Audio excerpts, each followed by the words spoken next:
First, the Swansea Mall has closed its doors forever. The mall struggled for years, really, to attract tenants, and now the future of the property is unknown. Eyewitness News reporter Eric Halpern joins us live in Swansea after speaking to a business forced to close its doors.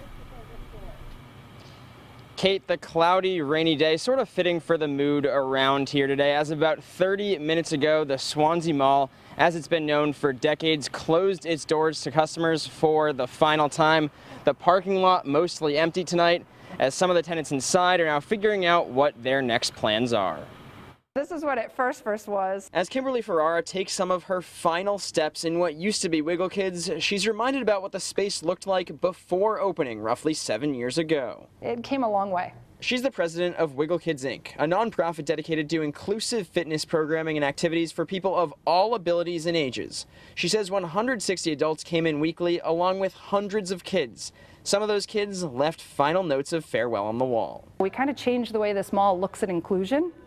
And so we kind of made our mark in this building. The mall had been open for nearly 45 years. At its peak, it was home to almost 90 stores. Before opening Wiggle Kids, Ferrara grew up at the mall, working there in high school, eventually becoming a manager at some stores. I remember when this mall was the only mall, and it was crowded 24/7.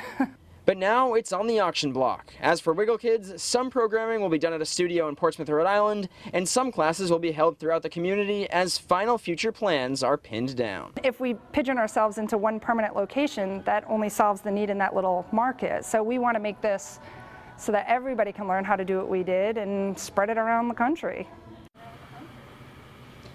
And an online auction for the mall will start on April 15th. According to the auction website, the starting bid is $1.4 million. Live in Swansea, I'm Eric Halpern, Eyewitness News.